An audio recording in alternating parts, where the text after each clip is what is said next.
Hi, my name's Phil. I like talking about politics, and in this video I'd like to go over my thoughts on a very interesting PMQs, as Sunak had to face the music for his failures over the collapsing school building scandal, and in attempting to defend himself not only misled the House on multiple occasions really, but also threw his education secretary under the bus as well. You actually wonder if she might not end up being a casualty in all this, and then will Sunak have to bribe her with honours, like Boris Johnson did with Gavin Williamson? But first, if you'd like to be notified of daily news and politics, please subscribe to the channel. So, this will be a longer one than usual, even for PMQs, but then it's been a long time since we've had a PMQs. And ahead of it, there was a bit of a suggestion that there's a briefing war between Number 10 and the Department for Education. Sunak is well in the frame for these failures. It's not just that it's a Tory failure. Rishi Sunak is personally implicated. I mean, the roots of the problems can be traced back to the Tories' axing school building programmes when they came to power in 2010. But Sunak is personally responsible for cutting the funding for what was already an inadequate school rebuilding programme, and for personally blocking funding for some of these specific schools now collapsing when he was Chancellor. And when one government department turns on another, it's always because they sense real danger. And personal defence is then suddenly more important than party unity or even reputation. Otherwise, they'd be banding together. But Number 10 are apparently telling the media that Sunak was not personally informed about the specific threats which are now causing this crisis, as if it's the Department for Education's fault for not telling him that the schools are about to fall down. And the briefing's not one-sided either. At one point in PMQs, Keir Starmer pointed out that Gillian Keegan, the Education Secretary, had authorised a £34 million refurbishment of her offices. Now, that figure alone might raise eyebrows for refurbishing offices at any time, but if things are working well, you go, well, we don't really know how much these things cost. OK, it's not a major issue. But against a background of schools collapsing because the Conservatives are claiming, oh, sorry, we've got no money to maintain them. It's like, well, £34 million for office refurbishment, that seems a bit lavish against that background. But Keegan was briefing that it had nothing to do with her. But Starmer claimed in PMQs that her personal seal of approval was all over it. So which is it? Has Gillian Keegan lied to the public, or has Starmer got his facts wrong? Now, given the fact that Keegan has already been caught out in lies to the public, and Starmer is a former lawyer, so he's probably pretty good at getting the details in complex paperwork right, I think I can probably hazard a guess. And with Starmer's questions, which were all, of course, a variation on the theme of the Tories have allowed this crisis to occur because they didn't want to spend money on maintaining your child's school, he was particularly keen to pin down Sunak personally, of course, because ahead of the election, Sunak is running a strategy of claiming he will fix the damage caused by his predecessors. Like Boris Johnson before him, he's not shy in blaming the Tories for much of the damage. He knows he can't credibly blame others. But he wants voters to think he's different, that they're getting a different Conservative Party with him. So Starmer is countering this by pointing out Sunak's fingerprints on scandals such as this. In the media round earlier today, Starmer was not only pointing out that some of the schools affected were on the list for rebuilding when Labour were in power, subsequently cancelled by the Tories in 2010, but that Sunak was personally blocking funding for these schools as Chancellor. Not just that he cut the budget, but blocked funding for these specific schools, that a list went to him, Chancellor, these schools are going to fall down, we need money for them now, and he went, no, you don't. So what was Sunak's defences? Well, there were a couple. Let's go over them. First, he claimed that most schools were fine. This is a pathetic defence. It's such a pathetic defence that Labour have already lambasted it. I discussed that yesterday. Yet, despite the ridicule which the claim drew yesterday, Sunak still went with it today. It's like he met his advisers and they said, well, look, there's no good answer to this, so you may as well carry on giving the same crap answer. Because Sunak wasn't caught out. It's not he wasn't caught out. Like, sometimes the leader of the opposition comes out with something that the Prime Minister wasn't expecting. And it's then, what do? Do you think on your feet? Well, you might make things worse. That's a bit dangerous. So what you generally do is you fall back to a generic holding position while you think it through later with your advisors, to avoid making it worse. But all of these questions were completely predictable. Sunak knew what he was getting. Starmer made no attempt to even disguise what he was going to ask. He'd gone through it all with journalists earlier that day. You know, Starmer knew there was no defence. He knew he didn't need any sort of gotchas. He knew there wasn't even a statistical fiddle for Sunak to employ. Then the second attempt at defence was blaming Starmer for not telling Sunak there was a problem. Not even kidding. Sunak attacked Starmer for not having mentioned the issue himself, for example, in his education speech this summer. As if that's the reason for the Prime Minister not to have dealt with the issue. Sorry, I can't deal with any problems that the Leader of the Opposition hasn't advised me about. Only there were two problems with this defence, apart from it being completely crazy, of course. First, Starmer did mention the problem. And he mentioned it in the very speech that Sunak referenced, as pointed out by Byline Times' Adam Bienkov, and Labour had also been pushing for the publication of the details for months before this crisis actually blew up. Later on, a Labour MP pointed out that Sunak had misled the House in this regard, and the Speaker, disappointingly, though I suppose these days not surprisingly, noted, well, the point has been made, you've made the point for the record, I think we should leave it there. No. The procedure in the House of Commons, which Hoyle says he is a proud defender of, states that the misleading minister, whether inadvertent or not, it's always assumed to be inadvertent, corrects the record at the earliest opportunity. It does not say that the opposition corrects it for them. Anyway, second, Starmer can't be that specific anyway, because the government are hiding the details.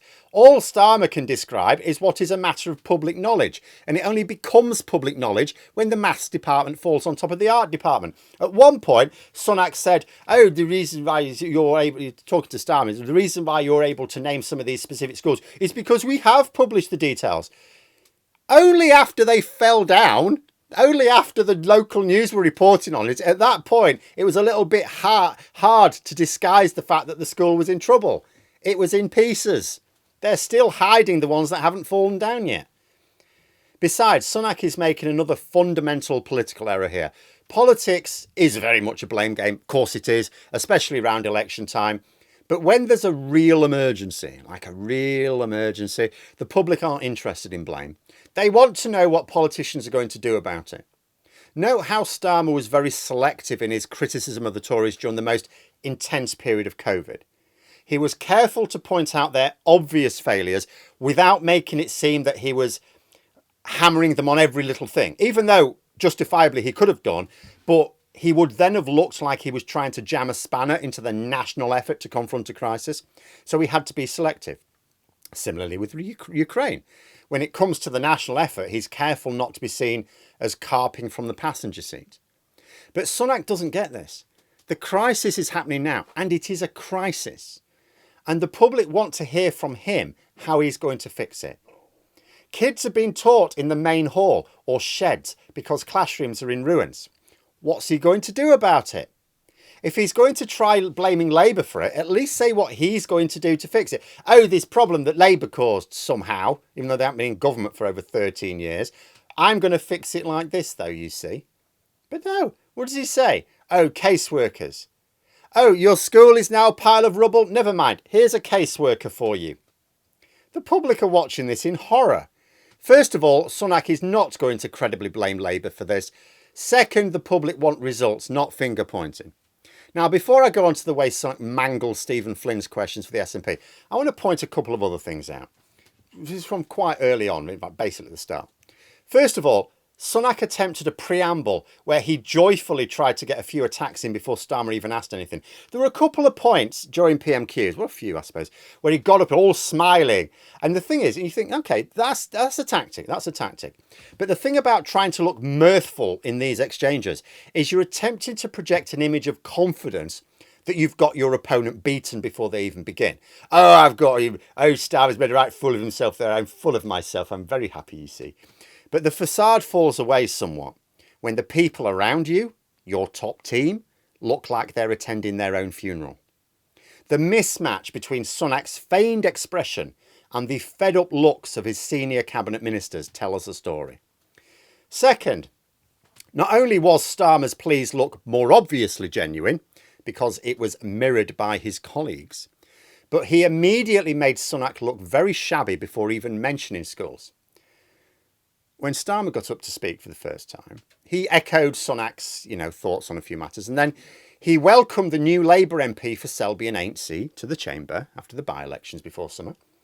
But he also welcomed the new Conservative MP for Uxbridge and South Ruislip and the Liberal Democrat member for Somerton and Frome, basically highlighting the fact that Sunak had not actually even welcomed a new MP for his own party, much less those opposite. I wonder how that new Tory MP felt. He was in the chamber. I wonder how he felt being welcomed by the Labour leader, but not his own. I wonder how his new colleagues felt about that, because that was humiliating. But anyway, on to Stephen Flynn and the SNP. Flynn decided to focus on the economy, pointing out the stagnation, and asked when Sunak will get off his backside and do something about it. This was a veiled reference to Gillian Keegan, in defending herself, tried to blame others who had been on their backsides, not doing anything. It was suggested that she had meant Sunak at the time. After all, if not him, who does she mean? She's never actually elaborated on that. Sunak just made something of the revised ONS figures, but they don't show anything other than a still stagnating economy. So Flynn reduced the level of subtlety in his question and asked if Gillian Keegan was referring to Sunak when she said people were doing nothing about the crisis. Sunak said that Flynn had forgotten the government help for people with energy bills, which is an odd retort because it's got nothing to do with it. But for those outside the UK, let me just explain what this help with energy bills consisted of. The Conservatives increased the cost of energy and then called that help. Here, your energy bills have just increased by hundreds of pounds a year, while energy and oil company profits are at record highs. You can thank me later. This is not the sort of help that I think people want. In fact, of all the British parties represented in the House of Commons, only the Tories would dare to call that help. And this was also Sunak falling into the same political trap that he did with Labour. Voters don't want self-congratulation from a government any more than they want blame. They want solutions. Do people feel that their energy bills are in a good place? If they did, okay, Sunak might try and make something of the fact that he's helped do that. But do they feel that their bills are affordable? No. So you'll get no credit for trying to claim you've done a good job with them, because you haven't. There is a problem. In this case, the cost of living. In Starmer's case, it was schools collapsing. But there is a problem that voters are perceiving. They want to hear solutions. Normally, when a general election campaign begins, voters listen to the proposed solutions for the problem that they think is most important, weigh up which one they think's the most credible, and vote for that. Sunak is offering no solutions. It's not just that his solutions are poor. He's not offering a solution. Stephen Flynn asks about the stagnant economy. When are you going to boost it? Rishi Sunak doesn't mention anything he's doing for that. Keir Starmer, school buildings are collapsing. What are you going to do about it?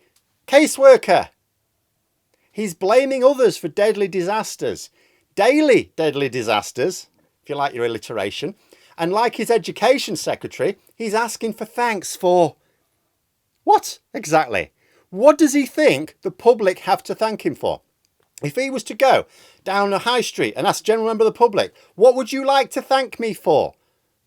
Would he ever do that? Would his advisors ever let him walk down the high street and say, what would you like to thank me for? So why is he doing that in PMQs? What have we got to thank him for? Being less crazy than Liz Truss? That is not the alternative come the election. It's not enough to be more credible than Liz Truss. He's not up against Liz Truss come the election.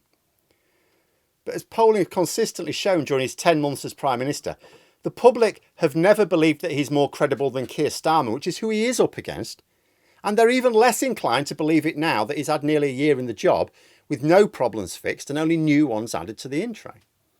But there we are. Those are my thoughts. Let me know yours in the comments below. Hope you found the video interesting. If you did, please click the like button. And if you'd like to support the channel further, the join button for memberships. And until next time, I'll see you later.